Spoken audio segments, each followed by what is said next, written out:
Bienvenue dans ce JT du droit du travail qui est évidemment au cœur de l'actualité au quotidien. J'ai le plaisir d'accueillir en plateau avec moi maître Pascal Pétrel. Bonjour maître. Bonjour. Vous êtes à la tête du cabinet Pétrel et Associés qui est implanté à Paris, Lyon et Tel Aviv. Et bien évidemment, vous êtes spécialiste en droit du travail et en droit de la protection sociale. Alors aujourd'hui, je vais vous embêter avec un sujet qui est à la une de tous les médias depuis le début de l'année, on va dire, depuis le début de l'année 2022, c'est celui de la grande démission. On en fait des titres à la une des magazines, on en fait des sujets de reportages dans les chaînes d'information continue.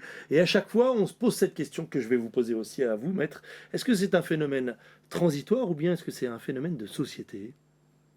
Alors oui, j'ai effectivement été comme vous témoin de cette énorme liste d'articles qu'on peut trouver dans beaucoup de journaux et revues sur ce phénomène né aux États-Unis, qui s'est déployé au Royaume-Uni et dont on dit qu'il gagne la France de grandes démissions. C'est incontestable, hein. En France, on le voit, des secteurs comme CHR, événementiel, mais d'autres aussi disent on ne peut plus recruter. Oui, le ministère du Travail peut appeler ça aussi la désinsertion professionnelle. Enfin, tous les termes peuvent être utilisés.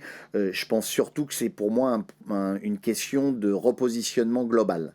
Je pense que effectivement, il y avait déjà des éléments structurels préalables à la crise du Covid qui marquaient certains secteurs, hein, puisque le fait de ne pas pouvoir recruter ou des personnes qui quittaient effectivement des métiers qui jusqu'alors pouvaient les intéresser, était déjà en place. Si ce n'est que la crise sanitaire et le Covid a augmenté le phénomène, puisque inévitablement en bloquant pendant plusieurs mois l'économie, en faisant que finalement beaucoup de salariés se sont arrêtés de travailler.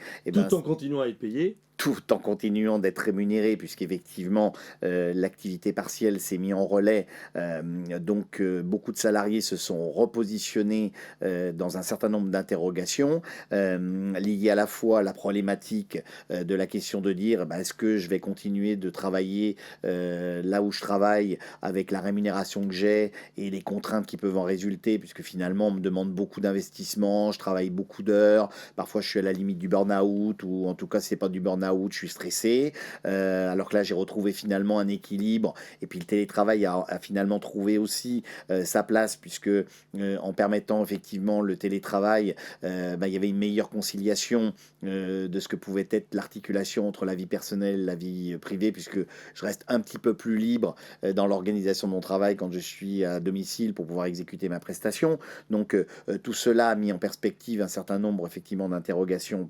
préalables.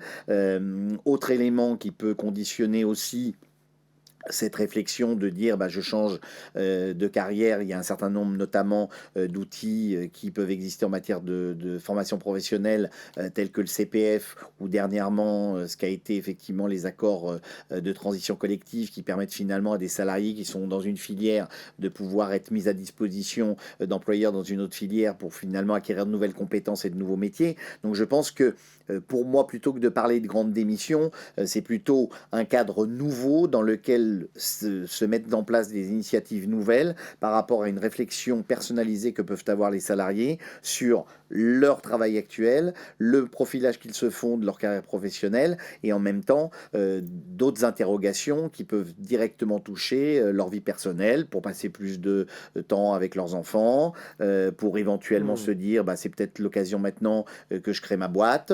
Non, sauf que maître, le sujet c'est qu'avant on cherchait un emploi et aujourd'hui de plus en plus d'employeurs vous disent mais non, on cherche un employé. Il y a un renversement de la relation dans le recrutement où aujourd'hui c'est à l'employeur de se faire désirer, à l'entreprise de se faire désirer et de se rendre désirable, alors qu'avant de manière assez généralisée c'était l'inverse, on espérait être pris. Oui, c'est vrai que, il y a un renversement, de rapport puisque, et c'est d'ailleurs bien pour ça aujourd'hui qu'il y a une espèce de benchmark sur, on va dire le package en matière de recrutement que je peux obtenir quand je sollicite effectivement la candidature à un emploi et les entreprises ont intérêt, d'être plutôt, mieux-disantes en termes de package puisqu'effectivement il y a une exigence forte, par rapport, au candidat au recrutement qui va être beaucoup plus, on va dire, en réflexion sur son adhésion et l'acceptation de l'emploi qui pourra lui être offert, oui. On voit là, régulièrement, on voit sortir des articles sur les jeunes diplômés qui, d'une année sur l'autre, augmentent la pression sur les employeurs qui les attendent à la sortie des grandes écoles et augmentent la pression, notamment en matière de rémunération, mais pas seulement, d'ailleurs aussi de conditions Non. de travail, 2 jours de congé, 2 jours de télétravail, et ils inversent cette relation et ils ont plutôt l'arme en main contre l'employeur qui veut absolument avoir cet ingénieur, cet élève en école de commerce dans ses cadres et dans ses équipes. Mais je pense surtout que ça a changé considérablement le dialogue qui peut exister entre un employeur ou, on va dire, un cabinet de recrutement et le candidat. Mm. C'est-à-dire que en fait, le profilage historique, c'est je viens là pour candidater, je vais occuper, bon, je vais m'intéresser bien sûr à un employeur déterminé, mais globalement, on était de façon binaire sur tu me payes bien, je suis d'accord pour qu'on contracte. Aujourd'hui, on est dans une configuration beaucoup plus complexe parce que la rémunération seule ne suffit pas.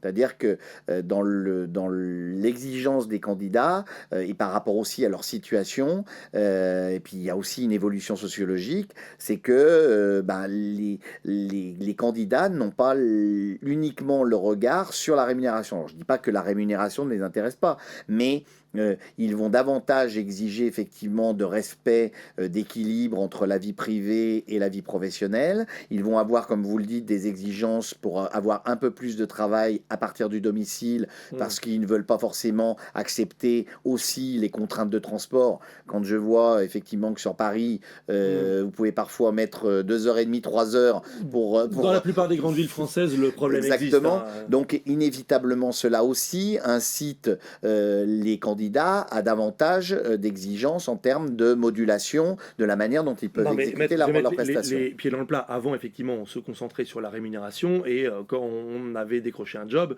on se gargarisait devant ses amis. Ah, je vais être payé tant à l'année. Aujourd'hui, la source de satisfaction dans la relation avec l'employeur, c'est ah oui, mais j'ai 10 semaines de congés payés. Ah oui, mais je peux télétravailler 3 jours. Mm. Est-ce que c'est pas ça la nouvelle relation contractuelle? Le nombre d'heures de travail, mais pas 35, 32 ou 39, mais le nombre d'heures de travail en présence, qui implique un temps de transport évidemment dans les deux sens, et puis aussi le nombre de semaines de congés payés, j'allais dire, ou pas payés d'ailleurs, mais il y a de plus en plus d'employeurs qui disent, venez travailler quand vous voulez, on ne compte pas les jours de congé. Alors, quand on parle de tous ces droits à congé, faut pas oublier que derrière, c'est quand même de la rémunération, hein, puisque quelque part, c'est quand même un package de rémunération qui est associé. Moi, je crois surtout ce qui est important, c'est de voir que en réalité, tout salarié va bien être comptable des différents avantages qui peuvent lui être donnés. Moi, je crois surtout, c'est qu'aujourd'hui, il y a davantage de volonté d'un meilleur équilibre entre le pilotage de l'exigence managériale, c'est-à-dire d'avoir des managers qui veulent des salariés présents sur site, et la volonté des salariés d'être un peu plus en mode autonome pour gérer à la fois leur activité professionnelle tout en réussissant à concilier ça avec leur choix de vie. Alors ça pose aussi le problème de la question de l'élection du lieu du domicile, ça pose aussi la question effectivement du travail à domicile, ça pose aussi la question du pilotage individualisé, parce que je pense que, et c'est d'ailleurs pour ça qu'il y a maintenant une multitude d'outils qui se développent en ce que l'on appelle des comptes épargne-temps, où je peux effectivement, mais c'est à mon initiative que je décide de ventiler finalement l'épargne entre guillemets, parce que c'est de l'épargne dont je dispose en fonction de considérations qui sont à la fois professionnelles et personnelles. Puisque on voit bien que tous ces outils, si par exemple j'ai un compte épargne-temps et que j'ai la possibilité, par rapport à un droit complémentaire à congé que j'ai, d'affecter des droits à repos ou à congé sur un compte épargne-temps, en fait, j'isole cette épargne pour une durée déterminée, que je peux éventuellement débloquer aussi en fonction de considérations personnelles. Je vous rappelle qu'il y a des cas de déblocage anticipés qui sont directement attachés à la vie personnelle. Donc tout cela est relié.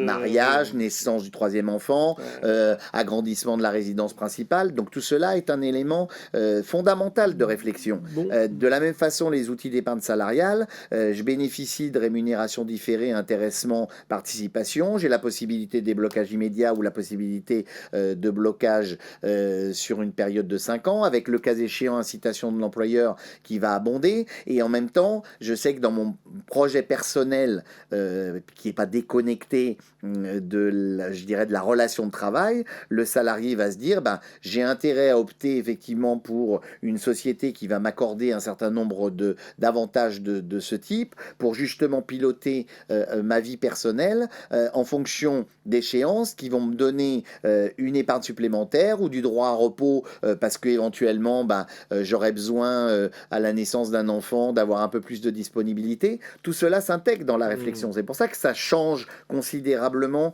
la réflexion des candidats au recrutement. Mais maître, est-ce qu'on ne s'éloigne pas du sujet en ne parlant finalement que d'une certaine catégorie, ceux qui peuvent demander à télétravailler, ceux qui peuvent demander à avoir 5, 8, 10, 12, 15, 16 semaines de congés payés parce qu'ils ont mis des sous sur un compte épargne-temps. Est-ce qu'il n'y a pas un fossé en termes de relations juridiques avec les salariés entre le secteur du primaire et du secondaire qui a l'impérieuse nécessité de faire venir les gens travailler au bureau coûte que coûte versus le secteur du tertiaire qui, lui, peut se permettre toutes les facilités et tous les arrangements. Alors, on ne fait pas télétravailler les infirmières ni ceux qui fabriquent les machines à laver, même si on n'en fabrique plus beaucoup sur le territoire français. Les infirmières, peut-être pas, mais peut-être d'autres prestations médicales peuvent se faire par aujourd'hui caméra. Donc, il y a des évolutions potentielles dans l'avenir. Un cardiologue mais non, mais je caricature un peu, mais j'aime pas trop les schémas de différenciation et de fossé. La seule chose que je peux dire, effectivement, c'est qu'il y a bien une différence entre des exigences de poste qui légitiment effectivement la présence sur site et la possibilité effectivement à distance de pouvoir exercer son activité professionnelle. Parce que c'est quand même ça le problème aujourd'hui, c'est dans les métiers médicaux, il n'y a pas assez de candidats à l'embauche pour être aide-soignante, pour être infirmier. On manque de médecins. Et puis dans les secteurs du BTP, dans le secteur de le café, hôtel, le restaurant, on n'a pas ces petites mains qui d'ailleurs est entrée dans le vocabulaire.